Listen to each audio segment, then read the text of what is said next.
Hi అండి, అందరికీ నమస్కారం. Welcome to my channel Usharu vlogs tailoring video. ఇవాల్టి వీడియోలో నేను తీసుకున్న ఈ అంబ్రెల్లా డ్రెస్కి డబుల్ కుట్లు ఎలా వేయాలనేది చూపిస్తానండి. ఈ వీడియో పూర్తిగా చివరి వరకు చూడండి. ఈ వీడియో చూడడానికన్నా ముందు ఒక స్మాల్ రిక్వెస్ట్ అండి. ఫస్ట్ టైం కనుక మన వీడియోస్ చూస్తున్నట్టయితే ఒక లైక్ చేసి ఎలా అనిపించిందో కామెంట్ సెక్షన్లో కామెంట్ చేయండి. అలాగే మన ఛానల్ని సబ్స్క్రైబ్ చేయండి. పక్కనే ఉన్న బెల్ ఐకాన్పై ప్రెస్ చేస్తే మేము వీడియోస్ పెట్టగానే మీకైతే నోటిఫికేషన్ రూపంలోనైతే వచ్చేస్తాయి. ఇక వీడియోలోకి అయితే వెళ్ళిపోదామండి. ఒక కస్టమరు ఈ అంబ్రెల్లా టాపు డబుల్ కుట్లు అయితే వేయమనేసి ఇచ్చారండి. ఫిట్టింగ్ కూడా చేయమన్నారు. కాస్త లూజ్ అయితే ఉందంట. ఇక సరేలే అనేసి తీసుకున్నాను. ఎప్పుడైనా కూడా మనం డబుల్ కుట్లు వేయాలంటే ఖచ్చితంగా తిరగలు తీసేసి వేసుకోవాలండి. ఇక తిరగలు తీసేసి మనం హ్యాండ్స్ దగ్గర నుంచి అయితే స్టార్ట్ చేసుకోవాలండి. నెక్ అయితే సరిపోతుందంట. నెక్ ఏమీ వేయనవసరం లేదన్నారు. ఇక హ్యాండ్స్ వేస్తారు కదండి, హ్యాండ్స్ కుట్ల మీద మనం ఖచ్చితంగా కుట్టయితే వేయాలి. ఈ డ్రెస్కి అయితే ఖర్చు అయితే బాగానే ఉందండి. నేను ఇక కుట్టు పైన కుట్టే వేసేసాను. అలాగే రెండో వైపు హ్యాండ్కి కూడా ఖచ్చితంగా కుట్టు వేసుకోవాలండి. చూసారా, నేను ఫస్ట్ కుట్టు స్టార్ట్ చేసే టైంలో పాదాన్ని వెనక్కి ముందుకి అన్నానండి. అలా వెనక్కి ముందుకంటే కుట్టు మీద కుట్టు పడుతుందండి. అందుకని స్టార్టింగ్లో కాస్త కుట్టు గట్టిగా వేస్తే త్వరగా ఓడకోకుండా ఉంటుంది. అలాగే చివర్లో మనం ఫినిషింగ్ ఇచ్చేటప్పుడు కూడా వెనక్కి ముందుకి పాదాన్ని అంటే కుట్టు మీద కుట్టు పడేసి ఓడకోకుండా అయితే ఉంటుంది. చూసారా, ఇలా రెండు వైపులు కూడా వేసేసానండి. ఇక తర్వాత హ్యాండ్ లూజ్ కూడా సరిపోతుందంట అండి. కాకపోతే కొద్దిగా పాదం మందం లూజ్ అయితే వేయమనేసి చెప్పారు. అలా పాదం మందం అయితే నేను వేసేస్తున్నానండి. అలాగే ఆర్ముక్ కూడా ఒక పాదం మందం అయితే వేయమన్నారండి. అలా వేసేస్తూ ఇది ఫినిషింగ్ ఇవ్వాలి కదా, కాస్త లూజ్ ఉందన్నారు కదా, నేను ఒక 1 ఇంచ్ ఎక్స్ట్రా అంటే అక్కడ ఖర్చు ఎంతైతే ఉందో చివరి నుంచి నేను కుట్టు వేసే వరకు ఒక 1 ఇంచ్ అయితే చూసుకున్నానండి. చూసేసుకొని అక్కడైతే కుట్టు అయితే వేశాను. అలాగే రెండవ సైడు హ్యాండ్కి కూడా సేమ్ మొదటి హ్యాండ్కి వేసినట్టే వేసేసుకోవాలి. ఇది కూడా ఇక్కడ చూసారా, మనకి బాడీ పార్టు అలాగే బాటమ్ రెండు ఉన్నాయి కదా, మనం బాడీ పార్ట్ దగ్గర కాస్త పాదాన్ని వెనక్కి ముందు అనాలండి. అనడం ద్వారా అక్కడ మనకి నడుము దగ్గర ఫినిషింగ్ అయితే వస్తుంది. అలానే చివరి వరకు వేసేసుకోవాలండి. తర్వాత సైడ్కి ఇంకొక రెండో కుట్టు అయితే వేసుకోవాలండి.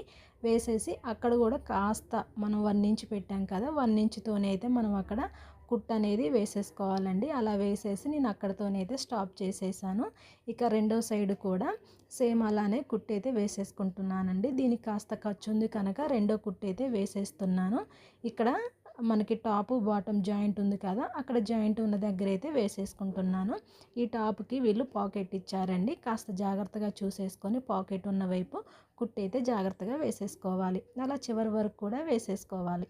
ఇప్పుడు ఒకసారి ఆది డ్రెస్ తీసుకుందామండి. ఆది డ్రెస్ తీసుకొని మనం కుట్లు వేసాం కదా, కరెక్ట్గా సరిపోయిందా లేదా అనేసి చెక్ చేసుకోవాలండి. నడుము ఫినిషింగ్ దగ్గర అయితే సరిపోయిందండి. ఇక ఇబ్బంది అయితే ఏమీ లేదు. ఇక్కడ నేను పాకెట్ ఇచ్చారని చెప్పాను కదండి, పాకెట్కి కూడా కుట్టు అనేది వేసుకోవాలండి. ఇక్కడ పాకెట్కి కుట్టు వేయటానికన్నా ముందు ఒకసారి అక్కడ ఉన్న కుట్టు మీద అయితే కుట్టు వేసేసుకుందామండి. ఇక ఇప్పుడు వీళ్ళు లైనింగ్ వేశారు కదండి, లైనింగ్ ఉల్టా తిప్పేసి వేశారు. ఇక లోపల వైపు ఉన్న క్లాత్ పైన కూడా ఖచ్చితంగా మనం కుట్టు అనేది వేసుకోవాలండి. ఎందుకంటే ఇది మెయిన్ క్లాత్ కదా, మెయిన్ క్లాత్కి ఖచ్చితంగా డబుల్ కుట్టు అయితే వేసేసుకోవాలి. ఇలా చివరి వరకు కూడా వేసేసుకోవాలండి. ఇలా రెండో వైపు కూడా వేసేసుకుందామండి. అయ్యో, ఇటు పాకెట్, ఈ డ్రెస్కి పాకెట్ ఇటు సైడ్ ఉందండి, నేను అటు సైడే ఉందనుకొని చెప్పాను. ఇక్కడ పాకెట్ ఉన్న సైడు కుట్టు ఉన్న చోట ప్రతి చోట మనం కుట్టేది కంపల్సరీ వేయాలండి. చూసారా, నేను కుట్టు ఎలా వేస్తున్నానో అలా ఖచ్చితంగా అయితే వేసుకోవాలి. ఇలా చివరి వరకు కూడా వేసేసుకోవాలి. పాకెట్కి మొత్తం 2 చోట్ల కుట్టు అయితే వేసేది ఉందండి. అలా చూసుకొని వేసుకోవాలి. మనం వేసిన కుట్టు ఏమన్నా పాకెట్ మీద పడిందా లేదా అనేది చూసుకొని వేసుకోవాలి. కుట్టు అయితే ఏమీ పడలేదండి. ఇక ఇక్కడ అంటే మెయిన్ క్లాత్కి అటాచ్ చేసి ఉంటుందండి ఎప్పుడు కూడా పాకెట్, అక్కడ కూడా ఖచ్చితంగా కుట్టు అనేది వేసుకోవాలి. చూసారా, చాలా నీట్గా అయితే వచ్చిందండి ఫినిషింగ్. నేను ఈసారి వీడియోస్ చేసేటప్పుడు కాస్త జూమ్ చేసి చూపిస్తాను. ఇది కాస్త దూరంగా ఉండేసేసరికల్లా ఎలా ఉంది ఏందనేది అయితే తెలియడం లేదు.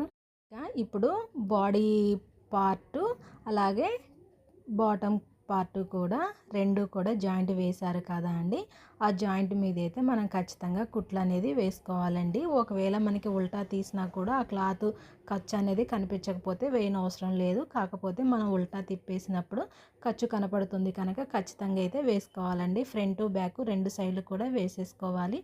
లేదంటే అక్కడ వాళ్ళు వేసే లూజ్ కుట్టు వెంటనే ఊడిపోతుంది. మళ్ళీ వెంటనే మనకి కస్టమర్స్ అయితే నువ్వేం కుట్లు వేసావమ్మా అనేసి తీసుకొచ్చి ఇస్తారు. మనం ఎంత నీట్గా కుట్టినా కూడా ఈ ఒక్క కుట్టు మనం వేయకపోయినా కూడా తీసుకొచ్చేసి ఇస్తారండి. ఆ ఒక్కరితో వెళ్ళరండి, మళ్ళీ 10 మందికి చెప్పేస్తారు. అంత రిస్క్ లేకోకుండా ఖచ్చితంగా మనం కుట్లు అనేది ఎక్కడ ఉన్నా కూడా ఖచ్చితంగా వేసేసుకుంటే చాలా నీట్గా ఉంటుంది. అలాగే కస్టమర్స్ కూడా మనకి రెగ్యులర్గా అయితే వస్తారు. చూసారా, మొత్తం స్టిచ్చెస్ వేసిన తర్వాత ఫినిషింగ్ అనేది ఎలా వచ్చిందో చాలా చక్కగా అయితే వచ్చిందండి. ఎప్పుడు కూడా ఎవరికైనా కూడా నడుము దగ్గర ఖచ్చితంగా ఫినిషింగ్ అడుగుతారండి. మనం అది కరెక్ట్గా వేస్తే చాలండి, మనకి ఎంతవరకు టైలరింగ్ వచ్చిందనేది అర్థమవుతుందండి. చాలా చక్కగా అయితే ఉందండి. ఇక మనం మొత్తం ఇలా స్టిచ్చెస్ వేసిన తర్వాత చాలా చక్కగా ఫోల్డ్ చేసేసి ఇచ్చేస్తే కస్టమర్ కూడా చాలా హ్యాపీగా ఫీల్ అవుతారు. ఇదండి ఇవాల్టి వీడియో. రేపు మరొక మంచి వీడియోతోను కలుస్తాను. అంతవరకు బాయ్ ఫ్రెండ్స్.